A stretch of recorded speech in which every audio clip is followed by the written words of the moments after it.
తిట్ల పోటీ పెడితే రేవంత్కే first prize. అసలు నువ్వు మనిషివా పశువా? కేసీఆర్కు క్షమాపణ చెప్పాలి. కాంగ్రెస్ ముసుగేసుకున్న బీజేపీ వ్యక్తివి. ముఖ్యమంత్రి రేవంత్ రెడ్డిపై హరీష్ రావు లత్కోర్రావు ఆగ్రహం. కేటీఆర్తో విభేదాలు లేవని పునరుద్ఘాటన. రేవంత్ను గద్దెదించాకే పోటీ పడతామన్న వ్యాఖ్య. ఈ లత్కోర్రావు మాటలు ఎట్లుంటాయంటే, వాస్తవానికి టీఆర్ఎస్ది ఒక విషయం అయితే మేము క్లారిటీ ఇస్తాం. కేసీఆర్ మంచి వ్యక్తి. మంచి వ్యక్తి అంటే మంచి వ్యక్తి. ఎందుకంటే అందులో చాలామందిలో నేను ఒకరిని చాలా దగ్గరగా చూసినాను. మంచి మనస్తత్వం, మంచి స్వభావం గల వ్యక్తి అంటే కేసీఆర్.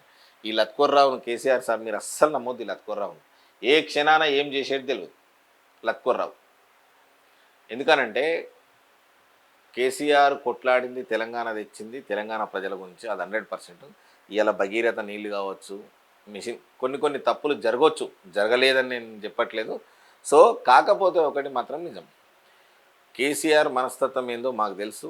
చాలా దగ్గరగా చూసిన వ్యక్తుల్లో నేను కూడా ఒకరిని. మంచి వ్యక్తి, మంచి స్వభావం గల వ్యక్తి. ఈ లత్కోర్రావుని కూడా దగ్గరికి వెళ్ళి చూసినాం, అందుకే చెప్తున్నాం లత్కోర్రావు అనే వ్యక్తిని. తిట్ల పోటీ పెడితే రేవంత్ రెడ్డి ఫస్ట్.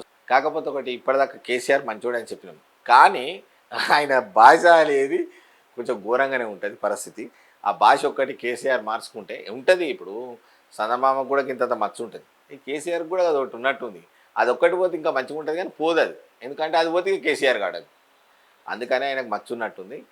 తిట్ల పురాణంలో కేసీఆరే ఫస్ట్ వస్తాడు. కేసీఆర్ను మించిన తిట్ల పురాణంలో ఎవరు లేడు. ఆయనకు ఆయనే సాటి, ఆయనకు ఆయనే పోటీ.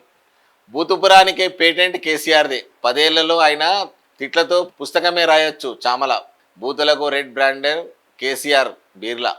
రేవంత్కు కేసీఆర్కు తేడా ఏంటి? అసలు అసభ్య పదజాలంతో ఎవరు తక్కువ? కాంగ్రెస్ వచ్చాక తెలంగాణకు ఒరిగింది ఏమిటి? మేము కూడా అదే చెప్పినాం కిషన్ రెడ్డి గారు. తిట్ల పురాణంలో కేసీఆర్ తక్కువ లేడు, మన రేవంత్ రెడ్డి తక్కువ.